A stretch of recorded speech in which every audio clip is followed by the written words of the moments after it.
stuff.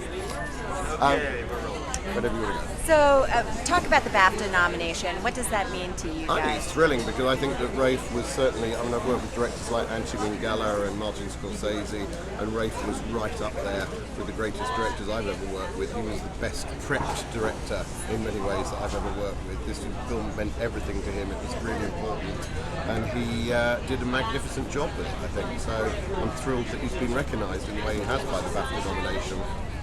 So, talk about how he came to pick this tragedy of Shakespeare's. I mean, it's one of the lesser known. Yeah, he played it on stage about 15 years ago, and he's always been obsessed with it, really, in a way. I think it had a lot of personal meanings to him.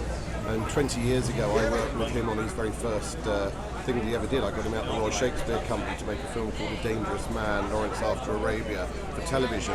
And he came to me at a certain point and asked me to be involved with this, and I was thrilled to be involved in it because it was a passion project for him, just like the Lawrence project was a passion project for me as a first-time producer at that time, and for him as a first-time actor.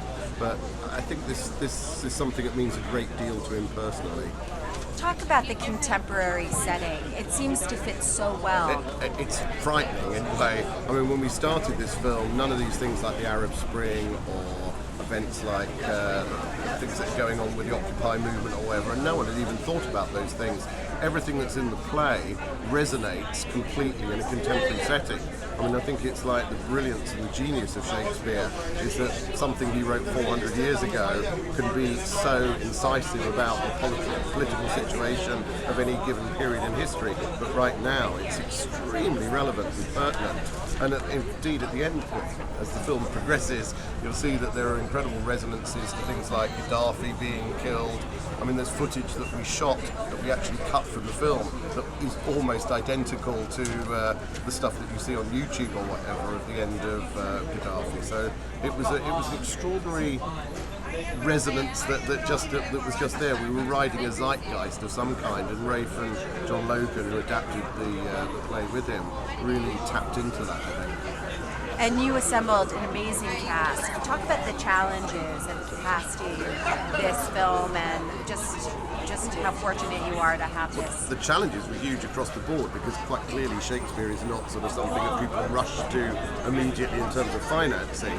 And if you want high-end actors like Jerry Butler and so on, then you're going to be approaching them with this as a piece of work that they feel strongly about doing, and that was exactly what happened. People like Vanessa Redgrave and Gerard and Brian Cox, and all the actors in it, just felt very committed to the Shakespeare and to working with Rafe, and they felt particularly committed to his vision. And of course we were also lucky in that we had a director in Rafe who recognised 3 years ago, that Jessica Chastain was the brilliant actress that she is, and he stuck with her through thick and thin and said, I don't want anyone else to play this part of Virgilia. So I think people were drawn to the quality of what we were attempting to do, and to Rafe's passion, and to the fact that Shakespeare is just like, for any actor, I think that's the top level that you want to attain, and you want to get to. Thank you so much. You're welcome. It's a great film. Thank you.